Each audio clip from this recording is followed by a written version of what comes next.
Ciao a tutti, oggi sono qui per farvi una piccola recensione sul mio nuovo obiettivo, il Tamron 70-200 f2.8. Allora, giusto appena acquistato, questa è la confezione. All'interno troviamo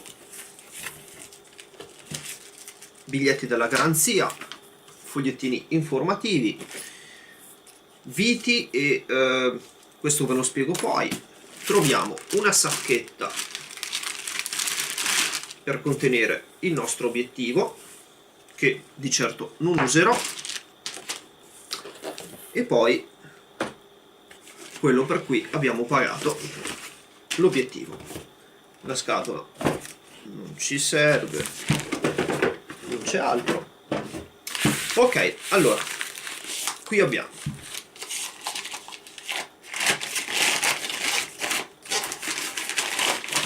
il nostro paraluce e qui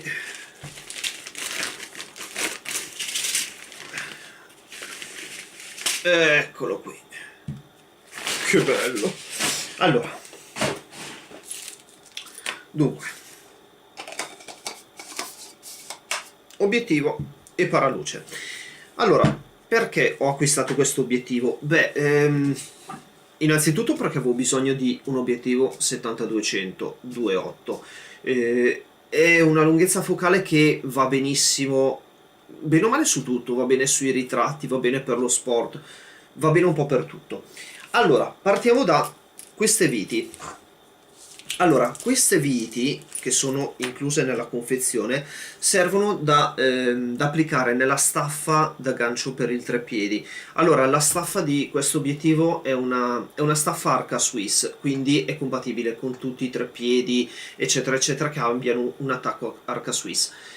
Ponendo le viti in questi due piccoli fori, c'è la possibilità appunto di evitare lo slittamento indesiderato della slitta. Allora, veniamo a qualche dettaglio tecnico. Allora, innanzitutto, l'obiettivo contiene 23 elementi raccolti in 17 gruppi. Ci tengo anche a fare un piccolo paragone con altre lenti della stessa lunghezza focale, quindi sempre 70-200 2.8. Quindi porremo a confronto il Tamron 70-200 f2.8 G2, che è questo. Lo porremo in confronto con il Nikon 70-200 2.8 VR2, il Nikon 70-200 2.8 FL e il Canon 70-200 f2.8 stabilizzato. Allora, come vi dicevo, il Tamron, questo in mio possesso, ha 23 elementi, 17 gruppi, mentre il Nikon VR2 21 elementi in 16 gruppi, il Nikon FL 22 elementi in 18 gruppi e il Canon 23 elementi in 19 gruppi.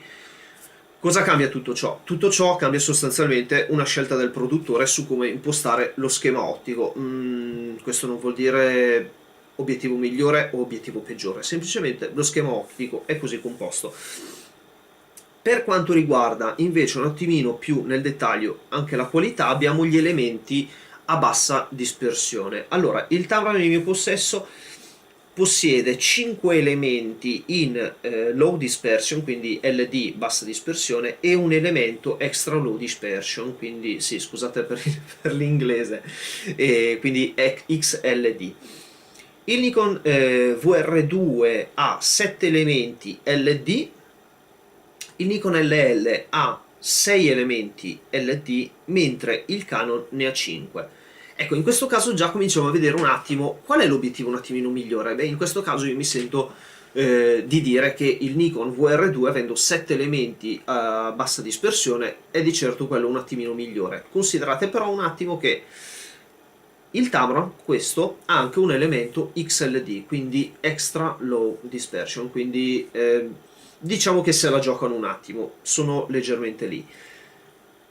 D'altra parte il Nikon FL e il Canon hanno anche un elemento in fluorite, questo consente all'obiettivo di essere molto più leggero, oddio, non tantissimo, però gli elementi in fluorite sono degli elementi che sostituiscono alcuni vetri e che abbassano notevolmente il prezzo, sì, non il prezzo, abbassano il peso, quindi alcuni elementi tipo appunto nel Nikon FL fluorite FL e nel Canon hanno un elemento in fluorite. Questo non influisce tanto sulla qualità ma influisce sul peso dell'oggetto, e poi infatti quando vi dirò il peso capirete di cosa sto parlando.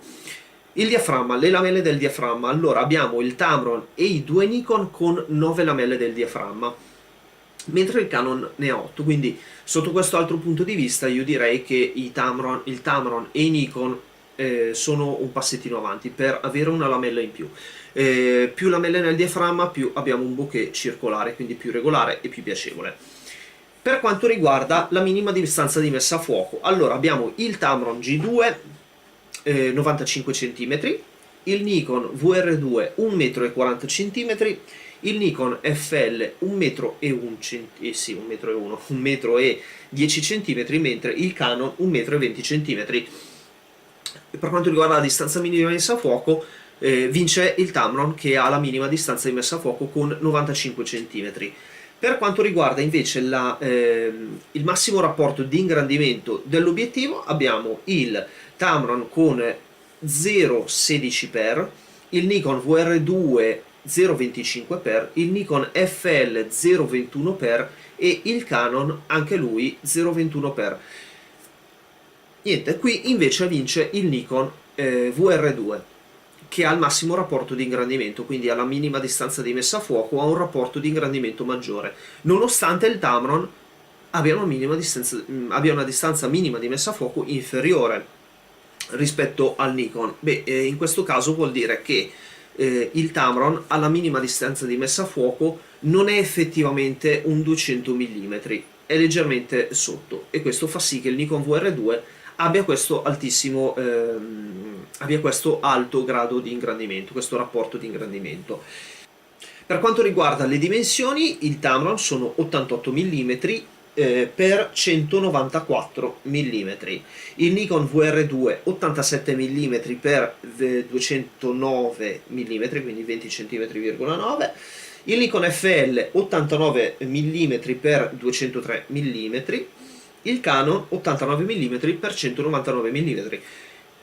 Qui le dimensioni diciamo che se le giocano il Tamron e il Canon, che sono leggermente più piccoli rispetto ai Nikon, quindi assolutamente Canon e Tamron. Per quanto riguarda il peso invece abbiamo il Tamron che pesa 1,5 kg, il Nikon VR2 1,540 kg, il Nikon FL 1,430 kg e il Canon 1,490 kg. Come vedete il Nikon FL, avendo l'elemento appunto in fluorite, è nettamente inferiore come peso, nettamente, sono più o meno un etto, però comunque sapete che la differenza si sente.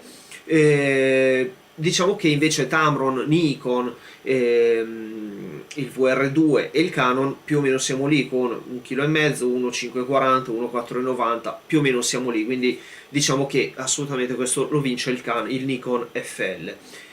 Il prezzo, allora, prezzo del Tamron G2 1506 euro, il Nikon VR2 2746, il Nikon FL 3665, il Canon 2228 euro.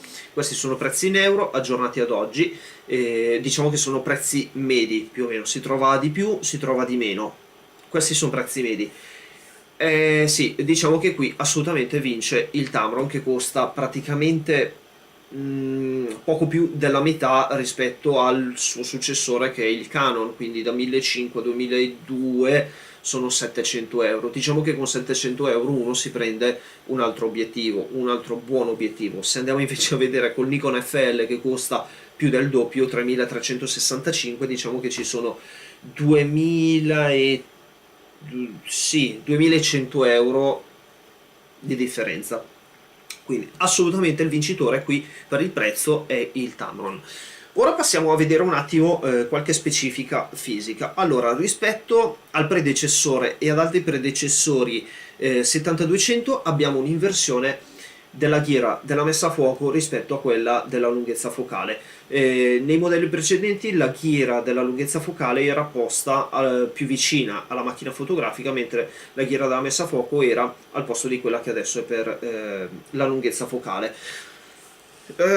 Oddio, sicuramente è una scelta data, dovuta allo schematico dell'obiettivo. Personalmente non la trovo una scelta fantastica, perché nel momento in cui io ho l'obiettivo posizionato sulla macchina fotografica e ce l'ho posizionato in mano e ho bisogno di regolare la lunghezza focale, ok, siamo a posto, però avendo la ghiera di messa a fuoco qui più vicina alla macchina fotografica corro il rischio di toccarla, sfiorarla, e quindi questo mi fa sì che potrebbe sballarmi un attimino la messa a fuoco dell'oggetto. Quindi non la trovo una scelta, però evidentemente così è stato scelto per appunto un discorso di schema ottico. Poi quando lo proverò e tutto vi saprò dire un attimino meglio. Come selettori abbiamo innanzitutto il selettore della messa a fuoco completa, oppure da 3 metri a infinito. Questo è molto comodo nel caso in cui, non so, facciate della fotografia sportiva e dovete mettere a fuoco oggetti che sono prettamente dai 3 metri in poi. Questo fa sì che l'autofocus sia molto più veloce. Abbiamo il selettore autofocus manual focus, quindi acceso, spento, e poi abbiamo i due selettori per quanto riguarda il controllo delle vibrazioni, che sono on e off, quindi acceso, spento, e poi abbiamo 3 modalità di riduzione della vibrazione: modalità 1, modalità 2 e modalità 3. Cosa cambia tra una, l'altra e quell'altra? Allora, che una sostanzialmente è una compensazione delle vibrazioni su tutti e tre gli assi, quindi non so, siete fermi o non so, siete in macchina, dovete fotografare, diciamo che è quella che vi copre su tutti quanti gli assi. L'altra modalità invece è per il panning, quindi corregge solo le vibrazioni orizzontali oppure verticali. E la modalità 3 invece, che non so cosa differenzi dalla modalità 1, però sostanzialmente la compensazione delle vibrazioni non avviene finché non viene premuto il pulsante di scatto, quindi finché non avviene la fotografia.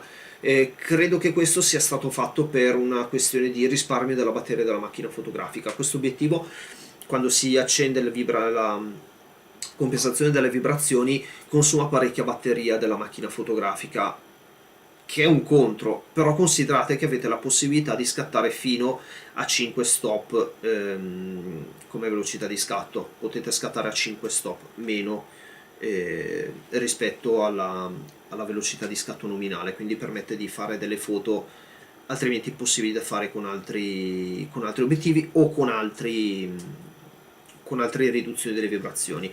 Quindi, ciucciando un sacco di batteria, sicuramente hanno ideato questa modalità 3 che permette appunto di tenere spento il controllo delle vibrazioni finché non viene effettuata la fotografia. Che altro dire? La rifinitura non mi dispiace, molto accattivante, molto minimalista, ci piace assolutamente. E che altro? Non mi sembra di avere altro da aggiungere. No, decisamente no. La sacchetta l'ho fatta vedere, qui ci sono tutti i foglietti che, ripeto, mi serviranno o non mi serviranno, questo non lo so, spero di no. Ah sì, attacco filtri. L'attacco filtri dell'obiettivo è 77 mm, sostanzialmente come tutti gli altri obiettivi dello stesso genere, quindi come tutti gli altri 70-200, l'attacco è 77 mm di filtro. Niente, questo è quanto. Se avete domande commentate pure qua sotto, io vi risponderò, e se il video vi è piaciuto, spero vi possa essere utile per un eventuale acquisto, mettete un mi piace. Vi invito anche a dare un'occhiata al mio negozio eBay, dove potrete trovare alcune stampe di fotografie da me effettuate. E niente, questo è quanto. Iscrivetevi al canale anche per rimanere aggiornati sui miei contenuti, e detto questo vi rimando alla prossima volta. Ciao!